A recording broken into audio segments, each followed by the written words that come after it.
Kiek daug klausimų. Kas geriau, plokštelė ar dantų implantai? Kiek dantų implantų reikės, jei trūksta daugumos ar visų dantų? Kiek visa tai kainuos?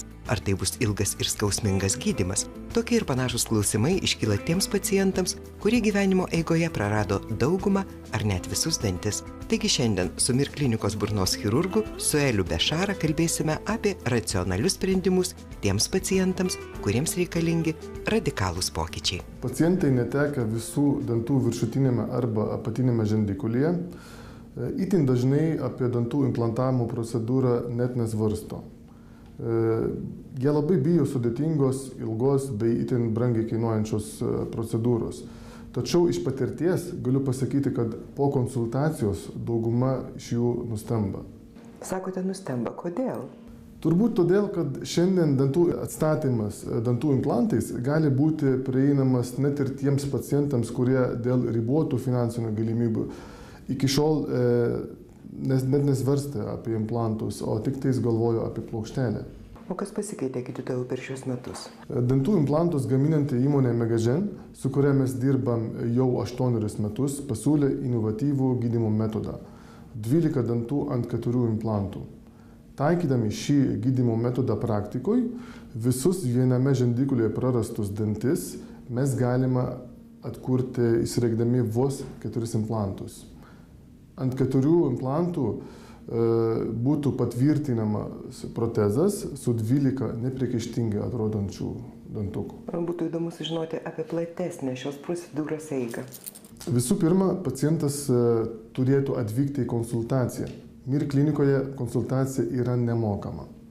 Konsultacijos metu gydytojas įvertinęs paciento burnos ertmės būklę, poreikius bei galimybės sudaro detalų gydymo planą. Sekančio vizito metu, vos per kelias valandas, gydytojas atlieka visą chirurginę dalis, esant poreikiui pašalina nereikalingus dantis, priaugina kaulą, įsriegia reikiamą skaičių implantų ir jei pacientas pageidauja, mes galim patvirtinti laikiną protezą, kad būtų gražus estetinis vaizdas. Po savaitės susitinkam dar kartą, kad galėtumėm įvertinti pacientų burnos ertmės būklės, taip pat ir gijimą po operacijos.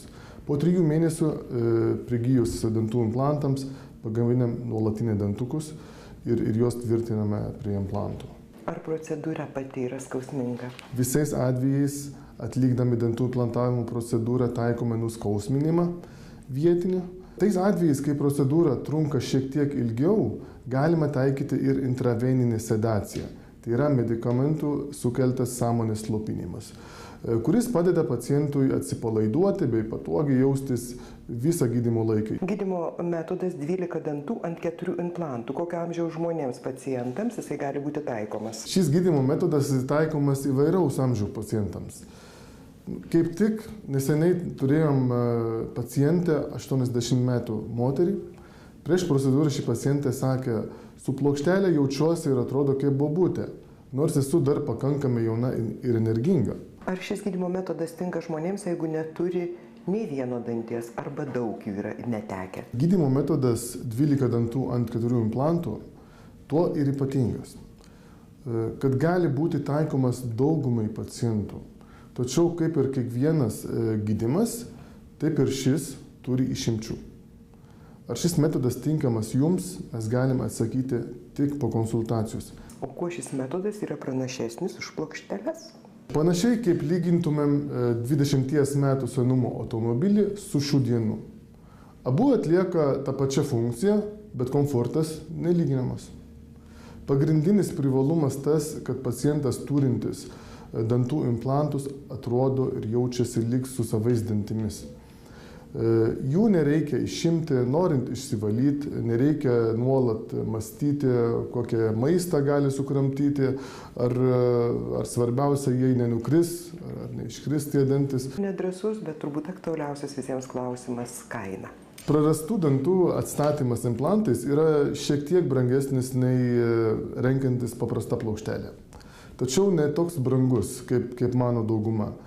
Daugelio atveju atsižvelgia į paciento poreikius bei galimybės, galim pasiūlyti ne tik kelis kainos atžvilgių labai skirtingus gydymo planus, bet ir galimybę už gydymą mokėti dalimis. Tad dar viena didelė paguoda gyventi pilnavertišką gyvenimą. Svarbu, kad turime galimybę pasirinkti.